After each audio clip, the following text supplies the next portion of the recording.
what should I do? And the man says, the next time your horse is behaving well, sell it.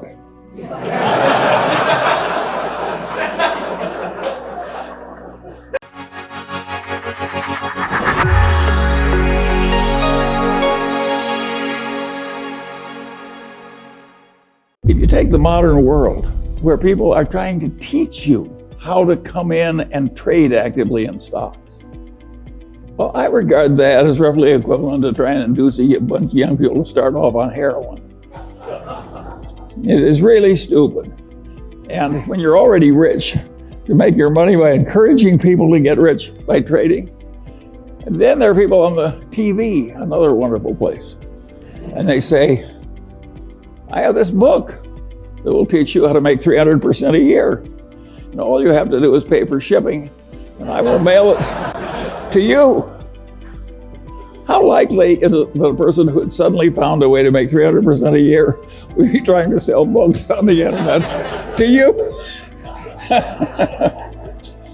And it's ridiculous. And yet I've described modern commerce. And the people who do this all day think they're useful citizens. The advertising agents that invent the lingo. And so in insurance, they say, the two people who shifted from Geico to the Glotz Insurance Company saved $400 each. What they don't tell you is there are only two such people in the whole United States, and they were both nuts. But they mislead you on purpose. And I get tired of it.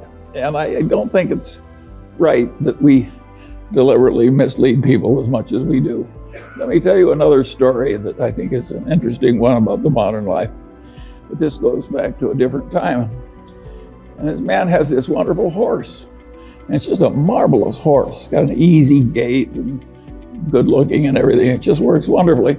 But also occasionally just gets so he's dangerous and vicious and causes enormous damage and trouble and breaks arms and legs for his rider and so on. And he goes to the vet and says, what can I do about this horse? And the vet says, that's a very easy problem and I'm glad to help you. He says, what should I do? And the man says, the next time your horse is behaving well, sell it.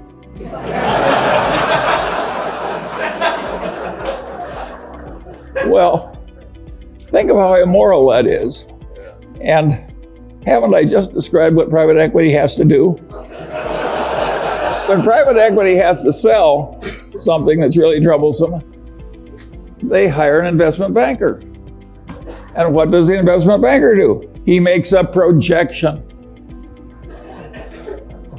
You can't, I have never seen such expertise in my whole life as is created in making projections in investment banking. There is no business so lousy it can't get a wonderful projection. But is that a great way to make a living, to have phony projections and use it to make money out of people you look right into the eyes of? I would say no. And by and large, Warren and I, we never tried to make money out of stupidity of our dumb buyers. We tried to make money by buying. And if we were selling horse shit, we didn't want to pretend it was a cure for arthritis. And I think it's better to go through life our way instead of theirs. I think it's always been this way. I think there's always been chicanery. Think of the carnivals, the carny operator. Think how much trickery there is in a carny operation.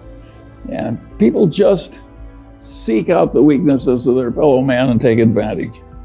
And you have to get wise enough so you avoid them all. And you can't avoid them if they're in your family. I have no solution to that one. But where you have a fair choice, there are just so many people that should be avoided. My father had this best friend and client, and he also had this other client who was a big blowhard. And he was always working for the big blowhard, and he wasn't ever working for his wonderful client whom I admired. And I said, why do you do this? And he said, Charlie, you idiot. He says, the big blowhard is an endless source of legal troubles. He's always in trouble, overreaching and misbehaving and so forth. Whereas Grant McFadden treats everybody right, the employees, the customers, everything. He gets involved with some psychotic, he walks over there and makes a graceful exit immediately. So a man like that doesn't need a lawyer. And my father was trying to teach me something, and it really worked. I spent my whole life trying to be like Grant McFadden. And I want to tell you, it works. It really works. Peter Coffin is always telling me if the crooks only knew how much money you could make by being honest, they'd all behave differently. Warren has a wonderful saying I like. He says, you take the high road, it's never crowded.